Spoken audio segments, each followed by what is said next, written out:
o debe traer para nosotros y para la humanidad esperanza. Vuelvo a repetir, la resurrección de Jesús debe impactarnos trayendo para nosotros esperanza. Y en el Evangelio de Mateo, que son los 4 evangelios que relatan la resurrección de Jesús, en el Evangelio de Lucas, capítulo 24, del 13 al 35, que no lo voy a leer, que le espero que usted lo lea en casa, encontramos ahí a 2 caminantes, dice la palabra, eran discípulos de Jesús. No eran de los 12, no conformaban el grupo de los 12, eran de aquellos discípulos, tal vez de los 70 que Jesús había enviado de 2 en 2, o de aquellos que se habían unido cuando entraron a Jerusalén triunfante, invocando el nombre del Señor con esas bonitas palabras: Hosanna, Hosanna, bendito el que viene en el nombre del Señor. Entraron a Jerusalén y con la esperanza de que Jesús, montado en un pollino, era el que habría de restaurar el reino de Israel. Pero ahora se dan cuenta que Jesús es preso, es golpeado, es flagelado, humillado, escupido, y lo ven cargando la cruz, y ahora está colgado.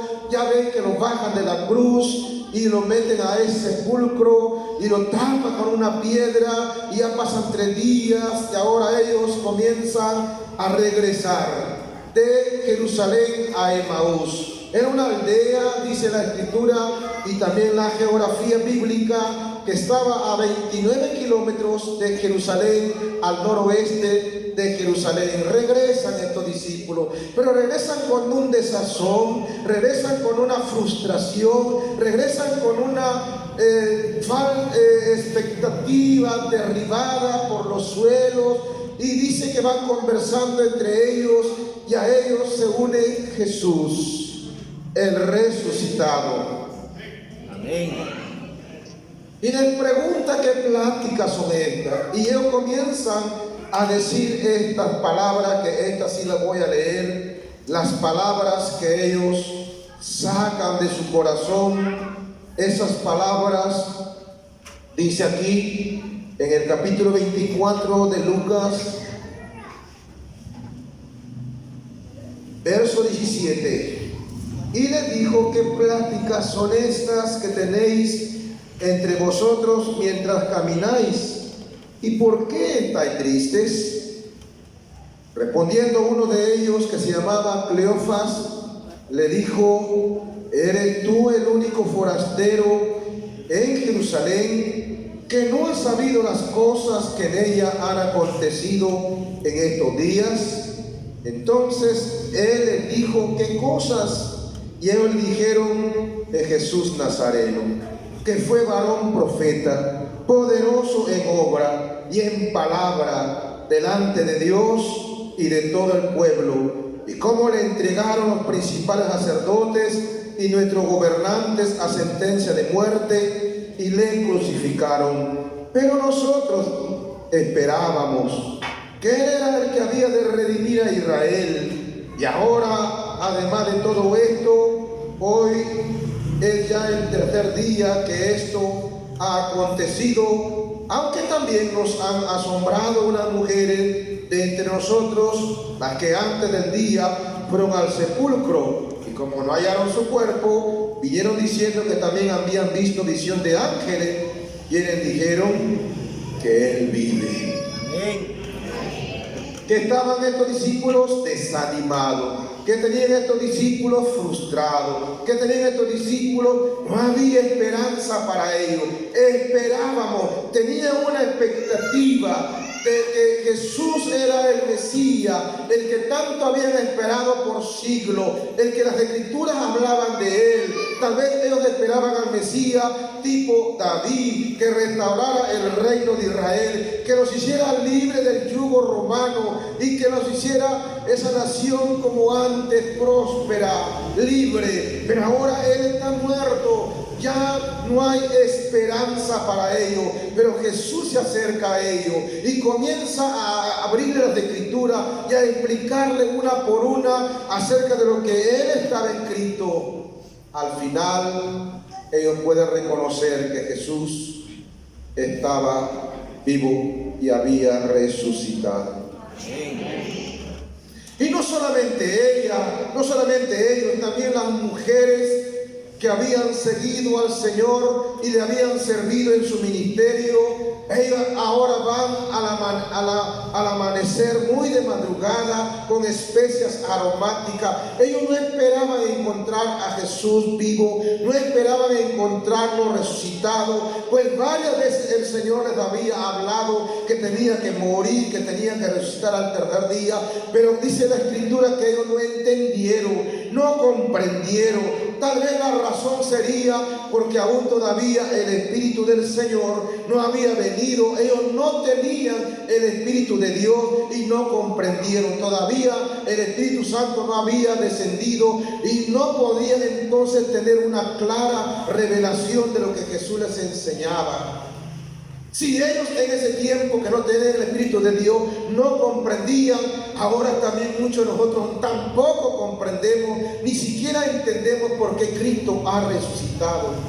Pero ellos van con unas especies aromáticas para encontrarse con un cadáver, para encontrarse con un cuerpo muerto, y en el camino iban pensando y conversando, y ahora ¿quién nos abrirá el sepulcro? La piedra es demasiado pesada. No esperaban ellas que Cristo esté vivo, esperaban encontrar a un Cristo muerto. Sin embargo, cuando ellas van al sepulcro, la piedra que habían puesto estaba movida, y ellos ven que dos seres angelicales están ahí y le dicen: ¿por qué buscáis al que vive entre los muertos? Ha resucitado, no está aquí. Vayan y digan a sus discípulos y también a Pedro que él va delante de vosotros. Amén. Sin esperanza.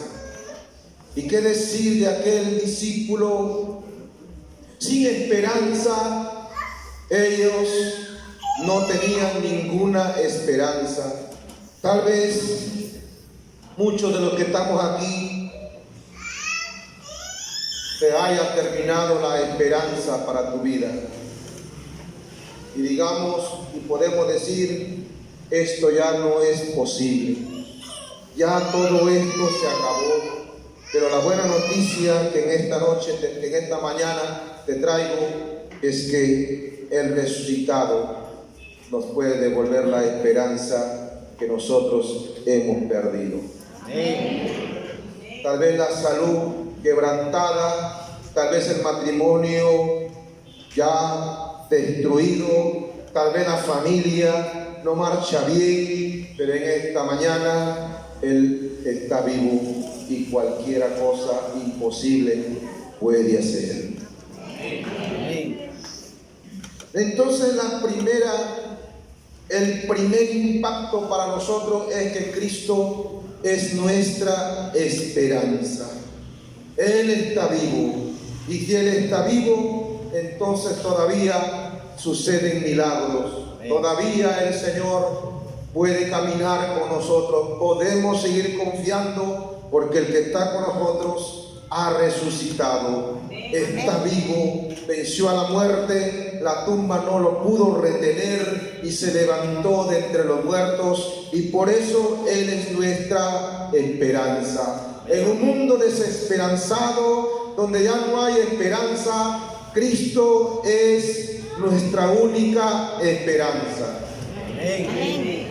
Pero no solamente la resurrección de Cristo nos impacta con su esperanza, sino que también la resurrección de Cristo para nosotros es el fundamento de nuestra salvación, es el fundamento de la obra salvífica. Si Cristo solamente hubiera muerto y se hubiera quedado en el sepulcro, sería como uno de los muchos hombres que se levantaron a favor de la humanidad, filántropos, filósofos y gente que hizo tanto por la humanidad como cualquier otro personaje importante, como cualquier maestro, como cualquier filósofo. Pero Cristo no solamente murió, sino que resucitó.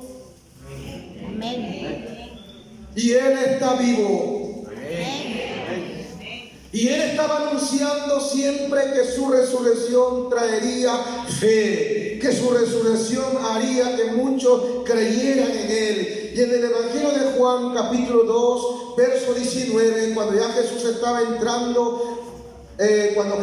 entrando a Jerusalén, dice que Él habló estas palabras: destruid este templo y en 3 días lo levantaré. Y muchos dijeron: pero si este templo ha durado 40 años en construirlo, ¿cómo estás diciendo tú que en 3 días lo vas a levantar?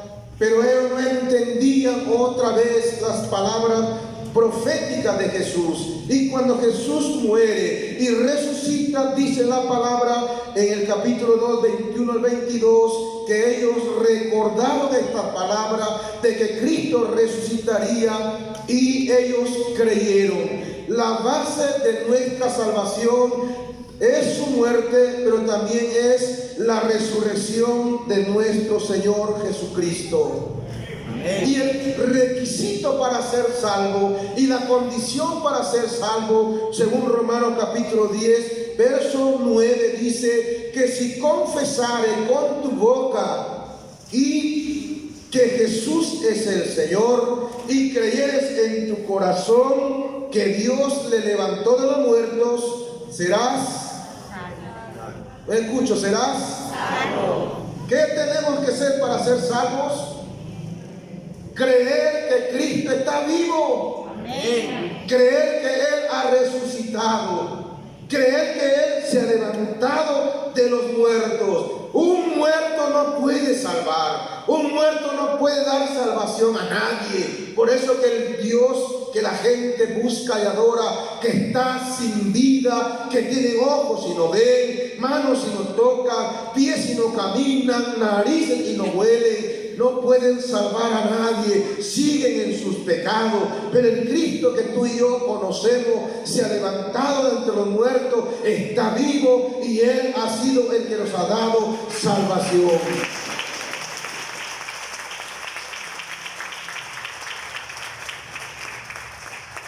Este Cristo vivo, resucitado, salvó a Saulo. Por eso dice Pablo aquí en esta carta que leímos: como al último, como abortivo, se me apareció a mí. Yo que había perseguido a la iglesia, eso ha hecho Cristo, nos ha dado salvación y esa es nuestra seguridad, que nadie ni nadie nos puede mover, porque nuestra salvación no está fundamentada en lo que hagamos o en lo que hacemos o en lo que somos, sino en lo que Cristo ha hecho por nosotros. Amén. Nuestra salvación está fundamentada en que siento o no siento, sino en que Cristo está vivo. Que el creyente que dice: no siento nada aquí, me voy de la iglesia porque no siento nada, no es por lo que siente, es porque Él está vivo, que tú y yo somos salvos. Ejemplos, hermanos, de cosas y de emociones y sentimientos. Sí es cierto que uno cuando es salvo experimenta un gozo, una paz, pero a veces pasamos pruebas, necesidades, situaciones que nos causan tristeza, dolor. Nuestra salvación, su fundamento es la resurrección de nuestro Señor y Salvador Jesucristo. Amén.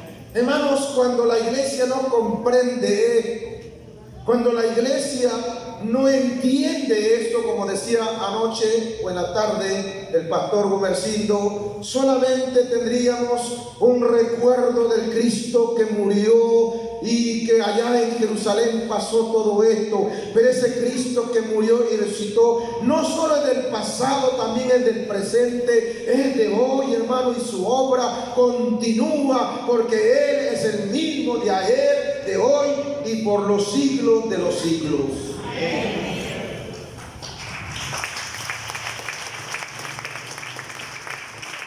Entonces, este Cristo vivo es el que nos ha salvado y tú y yo somos esa prueba. No solamente la resurrección de Cristo trae para nosotros el impacto de traernos esperanza cuando ya la hemos perdido. No solamente la resurrección de Cristo nos impacta en la obra salvífica, sino también, hermano, en la obra de restauración. Todos los que estamos aquí no somos superhombres, ni super cristianos. No somos todavía, hermanos, perfectos y cometemos errores, fallamos, pecamos contra el Señor. Pero lo bonito es que el resucitado, el que pasó la experiencia de tú y yo como humano, que también experimentó, dice la Escritura, fue tentado en todo Jesús fue tentado, pasó la misma lucha, los mismos problemas que tú pasas, pero dice la palabra del Señor en Hebreos 4:15 que tenemos un sumo sacerdote que se compadece de nuestras debilidades, porque Él fue tentado en todo según nuestra semejanza, pero sin pecado.